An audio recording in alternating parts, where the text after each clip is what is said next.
സംസർഗം കഴിഞ്ഞ് അല്പസമയത്തിന് ശേഷം കുളിക്കണം. നേരം പുലരും വരെ കുളി നീട്ടിവെക്കാതിരിക്കുകയാണ് ഉത്തമം. കുളി നിർബന്ധമാകുന്ന കാരണങ്ങളിൽ ഒന്നാണ് സംസർഗം. കുളിക്കാതെ നിസ്കാരം, ഖുർആൻ സ്പർശം, പള്ളിയിൽ താമസിക്കൽ, തവാഫ്, സുജൂദ് തുടങ്ങിയവ ഹറാമാണ്.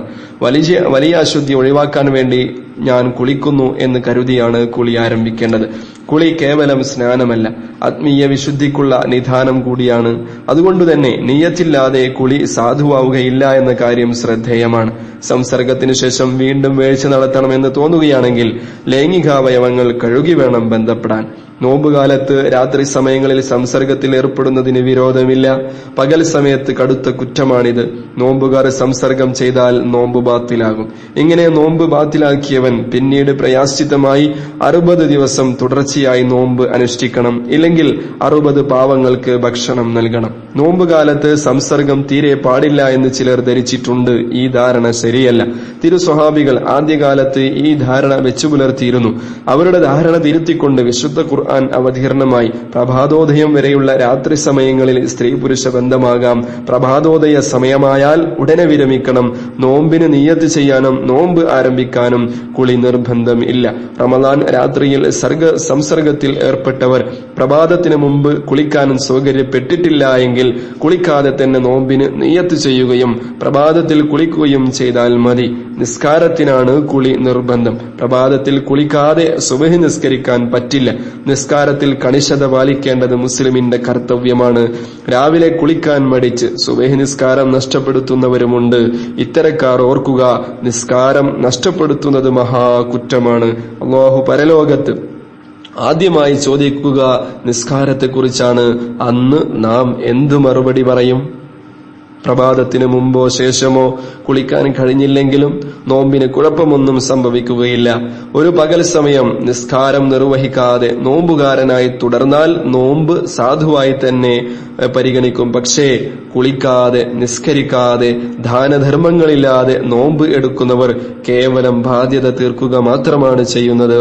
ഈ നോമ്പിന് പ്രതിഫലം ലഭിക്കുമോ എന്ന് ചിന്തിക്കേണ്ടതാണ്. എത്ര നോമ്പുകാർ ദാഹവും വിശപ്പുമല്ലാതെ അവരുടെ നോമ്പിന് ഒരു ഫലവുമില്ല എന്ന് ഹദീസ്. ദാമ്പത്യ ജീവിതം ഒരു രഹസ്യമാണ്. രഹസ്യം സൂക്ഷിക്കാൻ ദമ്പതിമാർക്ക് കഴിയണം.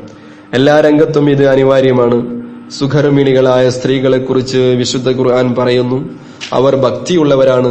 ഭർത്താവിന്റെ അഭാവത്തിൽ അല്ലാഹു സൂക്ഷിക്കാൻ പറഞ്ഞതിനെ സൂക്ഷിക്കുന്നവരാണ്. ദാമ്പത്യ ബന്ധങ്ങളും സൂക്ഷിക്കാൻ കൽപ്പിച്ച രഹസ്യങ്ങളാണ് എന്നതുകൊണ്ട് ആ രഹസ്യങ്ങൾ പുറത്തു പറയരുത് എന്ന് തിരുനബി സല്ലല്ലാഹു അലൈഹി വസല്ലം തങ്ങൾ വിലക്കിയിരിക്കുന്നു.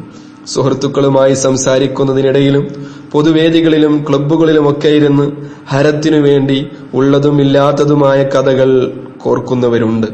തങ്ങളുടെ ദാമ്പത്യ രഹസ്യവും ഭാര്യയുടെ മഹത്വവും സ്വഭാവദൂഷ്യങ്ങളുമെല്ലാം സുഹൃത്തുക്കളോട് പറഞ്ഞ് സ്വയം പരിഹാസ്യരും നിന്ദിതരുമായി തീരുന്നവർ, സ്വന്തം ജീവിതം നോവൽ പോലെ പുറത്തിറക്കുന്നവർ. ചില എഴുത്തുകാരും സാഹിത്യകാരന്മാരും ഈ ഗണത്തിൽപ്പെട്ടു പോവാറുണ്ട് എന്നത് സഹതാപാർഹമാണ്. രതിയിൽ ഏർപ്പെട്ടതും കാമം തീർത്തതും വ്യഭിചരിച്ചതുമൊക്കെ എഴുതി മാലോകരെ അറിയിച്ച് സ്വയം പുരോഗമനം ചമയുന്നവർ.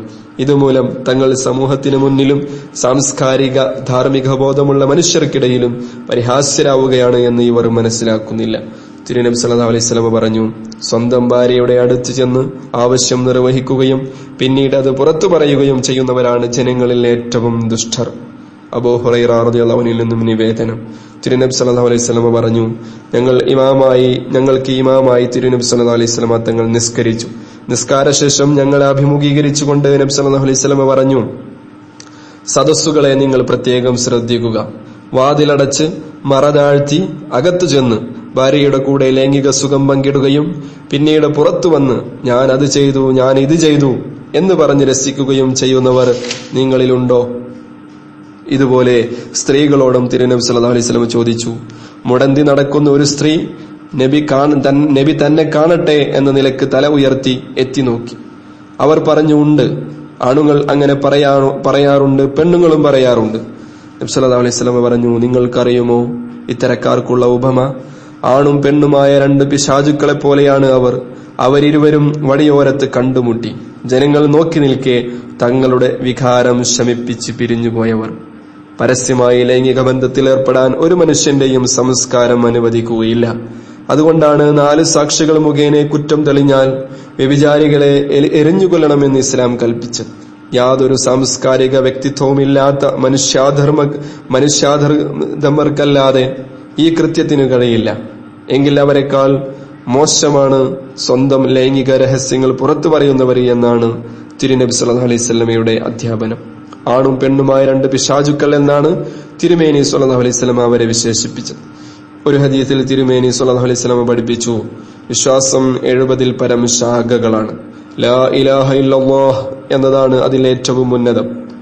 വഴി വൃത്തിയാക്കുക ഏറ്റവും താഴെക്കിടയിലുള്ള ഭാഗമാണ്. നാണം വിശ്വാസത്തിന്റെ ഭാഗമാണ്. നാണം മനുഷ്യന്റെ വസ്ത്രമാണ്. നാണം നഷ്ടപ്പെട്ടു പോയാൽ പിന്നെ മനുഷ്യനും മൃഗവും തമ്മിൽ അന്തരമില്ല. നിനക്ക് നാണമില്ല എങ്കിൽ തോന്നിയത് ചെയ്യാം എന്നാണ് നബിവചനം.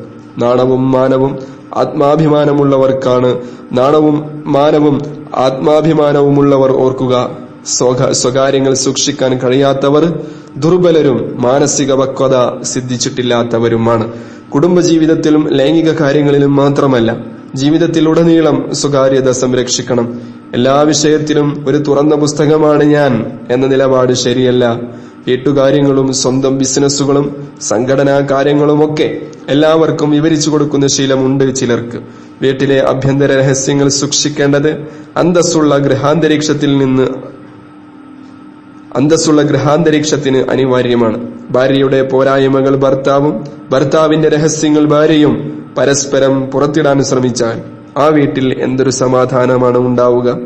ഭാര്യയുടെ കുറ്റവും കുറവുമെല്ലാം മാതാപിതാക്കന്മാരെയും സഹോദരികളെയും അറിയിക്കുന്നതും മറ്റും തെറ്റാണ്. ആദ്യഘട്ടങ്ങളിൽ താൻ പറഞ്ഞ കുറ്റവും കുറവുകളുമായിരിക്കും പിന്നീട് നാത്തൂൻ പോര്, അമ്മായി പോര് തുടങ്ങിയ നാമങ്ങളിൽ പുറത്തു വരുന്നത്. താൻ കുഴിച്ച കുഴിയിൽ താൻ തന്നെ ചെന്ന് വീഴുന്ന ഗതികേടിലേക്കാണ് ഇത്തരം ഹതഭാഗ്യർ എത്തിപ്പെടുക. അവിവേകം കൊണ്ട് സംഭവിച്ച ഈ വിപത്തിന്റെ ഭാരം താങ്ങാനാവാതെ ദാമ്പത്യബന്ധത്തിന്റെ നൂലറ്റുപോയ ഒട്ടേറെ സംഭവങ്ങൾ ഉണ്ടായിട്ടുണ്ട്. വിശ്വസ്തരെന്ന് കരുതി രഹസ്യങ്ങൾ കൈമാറിയ പലരും പിന്നീട് സ്വർഗത്തിലെ കട്ടുറുമ്പായി രൂപാന്തരപ്പെട്ടേക്കും. സ്വന്തം ഭർത്താവിന് മുന്നിലും എല്ലാം തുറന്നു പറയുന്നു എന്ന പേരിൽ പൂർവകഥകൾ നിരത്തരുത്. ഭർത്താവ് ഭാര്യയോടും അരുത്. ഈ കഥകൾ ചിലപ്പോൾ അരുചിയുണ്ടാക്കിയേക്കും, സംശയങ്ങളും തെറ്റിദ്ധാരണകളും സൃഷ്ടിക്കും, പരസ്പരമുള്ള മതിപ്പ് കുറച്ചേക്കും.